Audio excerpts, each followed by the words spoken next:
E aí pessoal, tudo bem? Márcio por aqui. Recentemente lancei um vídeo no canal com um caráter mais de lo-fi, mais de rotina, mas hoje vou mudar um pouquinho esse paradigma. Ontem, vendo no YouTube aqui em casa, encontrei um vídeo do Felipe Boni, não sei se vocês conhecem esse canal, um canal muito bom, tá? Sobre críticas, sobre avaliações de filme, também de construções sociais que têm acontecido na nossa realidade. E ele resolveu avaliar um pouco sobre a Marvel e um pouco sobre o que está acontecendo nesse mundo dos Vingadores, com esse novo filme proposto em Doomsday. E juntando um pouquinho, eu tô animado com o filme do Homem-Aranha. Já comprei meu ingresso, sexta-feira tô direto pro cinema ver isso com a Isabela. Mas eu queria falar um pouco com vocês sobre por que eu acho que o Homem-Aranha representa mais do que você pode imaginar. Como se pensa em relação aos Vingadores, como se pensa em relação aos filmes de herói. Do tempo pra cá, os filmes de heróis se tornaram muito cansativos. Filmes atrás de filmes. Claro que no começo de tudo isso, com Homem-Aranha em um universo separado, né? No universo da Fox, da Sony, na verdade. Com os heróis da X-Men no universo da Fox. Tudo isso, cada característica de cada personagem aparecia de uma maneira diferente. Cada personagem tinha seu jeito, cada personagem tinha seu filme separado. E o filme dos Vingadores, na verdade, aparecia como um elo. Uma união, de fato, com forma de cada personagem que foi sendo desenvolvido com o passar do tempo, agora pode se conectar, podem trabalhar juntos para um bem maior, pra uma causa, um vilão mais forte e tudo mais. E sempre se fez certo sentido, né? Então, Homem de Ferro lançou, depois Capitão América. Claro que eu não vou avaliar tudo isso cronologicamente, porque senão a gente ficaria perdido aqui.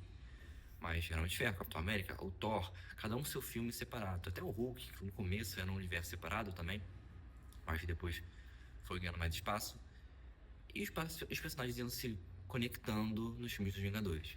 Então, Vingadores 1, com a ideia do Loki e o Thanos por trás. Vingadores 2, que é de fato um dos filmes favoritos, com a ideia de conexão, de construção de personagem, de ideia, que foi o Era de Ultron. E até com criação de personagem, né? Pensando do Visão nascer dali. Depois Vingadores 3 e 4, que foi, né, Guerra Infinita e depois o Ultimato, com essa ideia de que tudo já foi desenvolvido e precisa só juntar as peças para um determinado fim.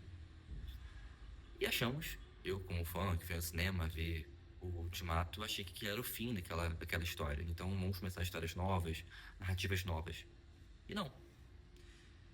Recolocaram Robert Downey Jr. no papel agora de um vilão, com uma medida de dar uma cara conhecida, até uma medida desesperada, na minha percepção, de garantir algum tipo de grana, de retorno, com um filme que traz nada a ver com nada, pelo menos. Você lembra de alguma vez do que Doutor Destino apareceu? Que não seja num filme do Quarteto Fantástico lá atrás? Pois é. O Thanos apareceu nos Vingadores 1, no finalzinho. A ideia do Thanos, pelo menos, já tinha aparecido antes em alguns filmes do Thor, por exemplo. E foi sendo construído pouco a pouco. Até, de fato, aparecer no Guerra Infinita, como um personagem vilão principal, como um vilão a ser derrotado.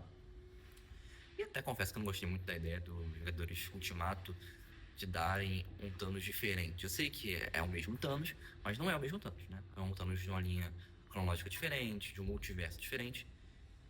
Não é um multiverso exatamente, né? Eles colocaram o multiverso agora na Marvel como uma resposta para tudo e até se confundem, mas seria apenas uma linha temporal diferente, não é exatamente um multiverso. Mas vamos pensar juntos de que isso não faz sentido.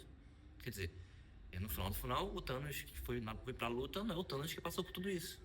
É um Thanos que, claro, que tava numa construção de tirania, de vilania também, mas que não tinha nenhuma interação com os personagens. Tanto que ele fala isso pra feiticeira Escarlate, eu nem te conheço.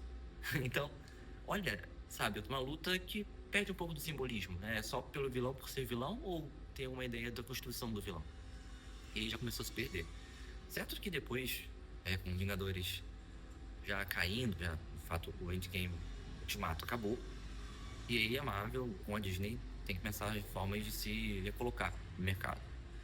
Então, se colocar no streaming, com Disney Plus, colocar nessas séries fragmentadas, com a ideia de que eu tô construindo o personagem de novo, um por um, mas de uma maneira muito tosca.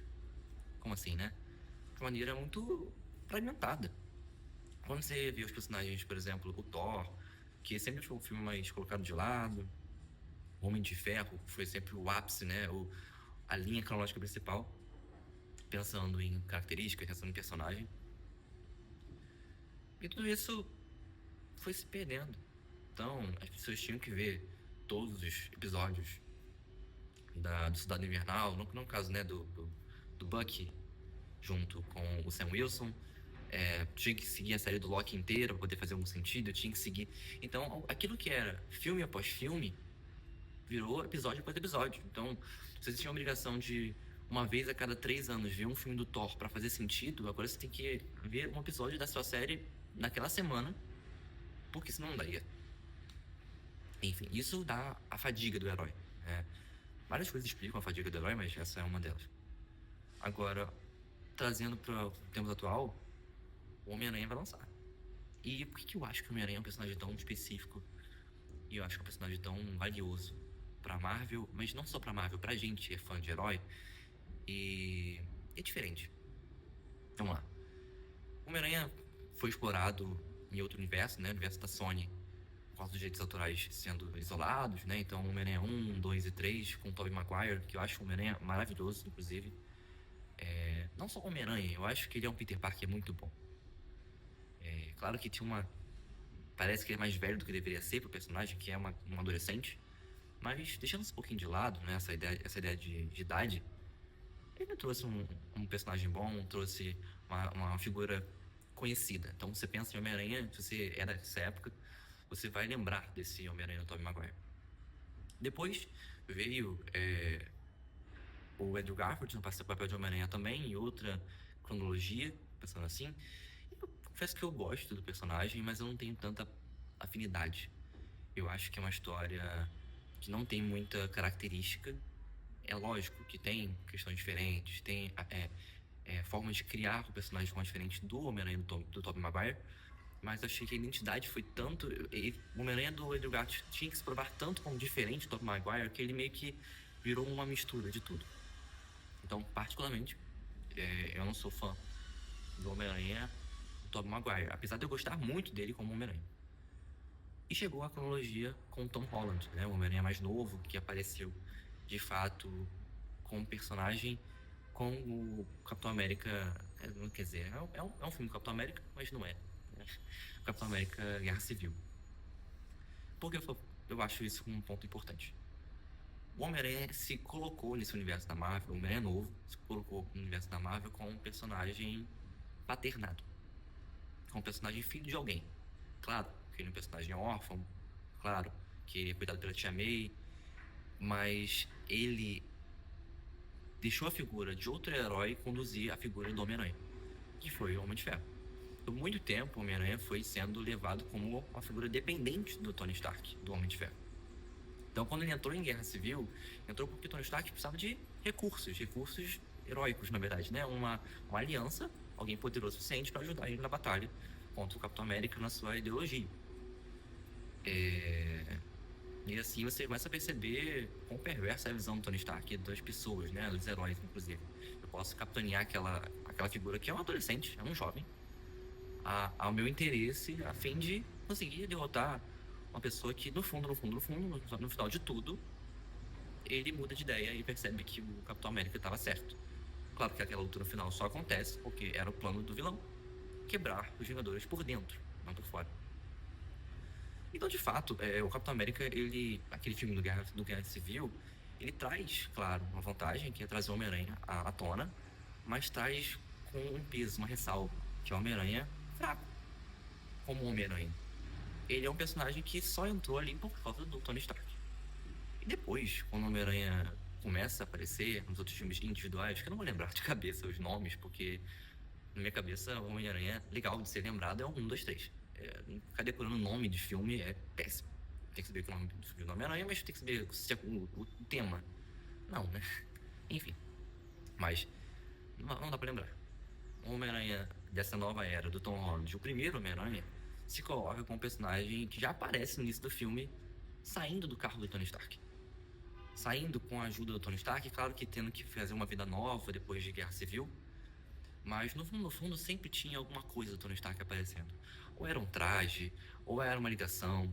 Sempre tinha que colocar o Homem de Ferro como elo. E é exatamente isso que está acontecendo agora nos Vingadores Doomsday, né? Que é exatamente eu trazer, não a figura do Tony Stark, mas a figura do Robert Downey Jr. como um elo, como garantia de alguma coisa, de lucro ou de acerto, pelo menos. Sem falar dos irmãos Russo, mas outro vídeo. Então vamos falar um pouquinho sobre essa figura do Homem-Aranha que vai mudando com o passar do tempo. O Homem-Aranha 2 já traz uma figura do Homem-Aranha um pouco menos dependente, mas está em mudança, está em atualização, está em processo de criação individual.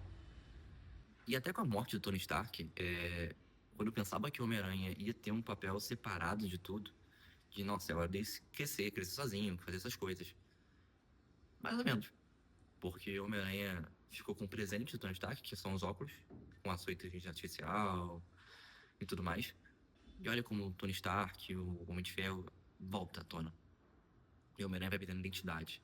Então, até nas premieres, né, nas divulgações, o Tom Holland andava exatamente com uma roupa que remetia ao Robert Downey Jr. naquela época de Homem de Ferro. Aqueles trajes mais de blazer por cima de uma blusa com um desenho no meio, com óculos claramente pensado para IA, pensado para figura do Jarvis, né? Que não é mais o Jarvis depois que o Visão nasceu. Mas o que eu tô querendo falar é que o Homem-Aranha ainda não era o Homem-Aranha. O amigão da vizinhança que a gente conhece dos quadrinhos, que a gente conhece dos filmes do Tobey Maguire, não tendo que ser igual ao Tobey Maguire, mas essa ideia de que é Homem-Aranha. Não tem ninguém mais para poder fornecer poderes, fornecer informações. É o Homem-Aranha, acabou. E agora, nesse filme que tá pra lançar, Homem-Aranha... Eu vou ter que ler, porque... Homem-Aranha, um novo dia. Então, olha só, né? Até o nome entrega um pouquinho dessa mudança, né? Esse Homem-Aranha, um novo dia, tem que entregar um pouco mais de Homem-Aranha pra gente. E essa é a proposta, isso eu acho que tá aparecendo, inclusive, nos trailers, nas divulgações. Homem-Aranha que tá se criando, até porque ninguém mais lembra dele. Então, olha que perfeito, né? De se colocar num mundo em que você precisa se mostrar individualmente, onde ninguém mais lembra de você. Não é isso que a gente pensa quando vou mudar de cidade, vou mudar de lugar de vida. É se colocar num lugar em que ninguém sabe quem você é. Então, de fato, é uma criação nova desse personagem. Espero que isso seja exatamente da forma que tem que ser, uma identidade. Porque, de fato, o Homem-Aranha, muitos gostam do Homem-Aranha por conta da sua característica fundamental. Ele é um quebrado. Né? Ele não nasce bilionário. Claro que estão remetendo a outro universo, né? A DC com Batman. Sabemos dos problemas, sabemos das questões com Batman, mas ele é um milionário. Né? Ele é bilionário porque o pai dele, a família Wayne, é bilionário.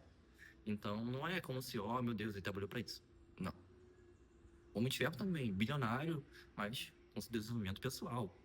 O Homem-Aranha, ele é quebrado desde o começo. Ele, primeiro de tudo, é um adolescente quando descobre seus poderes, né? Quando descobre seus poderes, é picado pela aranha e não vou entrar no mérito. Mas ele vai construindo e amadurecendo, tendo poderes. Isso é perfeito, porque você mostra a fragilidade de um herói a partir das suas crises individuais. Essas crises com o passar do tempo. Esse é o Homem-Aranha que a gente quer ver no cinema. Esse é o Homem-Aranha que não é dependente do Tony Stark, não é dependente do Capitão América, não é dependente de ninguém, dos Vingadores. Não. Ele tem seu potencial próprio. E só. E chega. E é isso que eu espero ver no cinema na sexta-feira. Um Homem-Aranha útil pra si mesmo. Que se descobre que que inclusive aparentemente vai largar os dispositivos de lançamento de teia para ter o próprio lançador de teia, assim como o Tom Maguire, saindo da própria pele. Então, vamos ver. Tenho expectativas, tenho esperanças, mas depois me contem se vocês viram o filme, se vocês tiveram percepções diferentes sobre o trailer, sobre o filme. Mas evita spoiler, porque né, ninguém é obrigado a ver na hora que você viu. Mas vamos lá. Até a próxima, pessoal.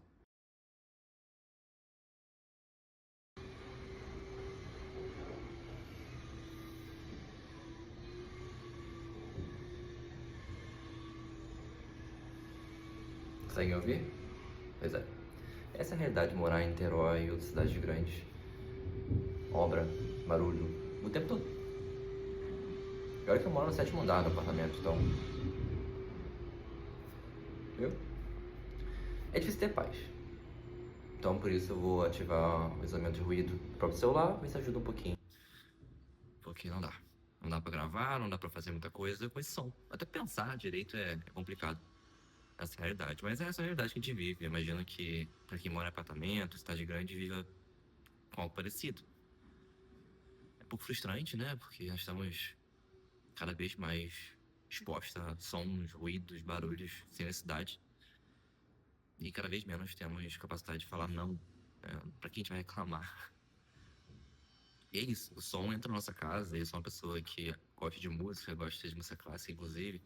Então gosta de sons tranquilos, gosta de sons que fazem sentido. Que barulho não faz sentido.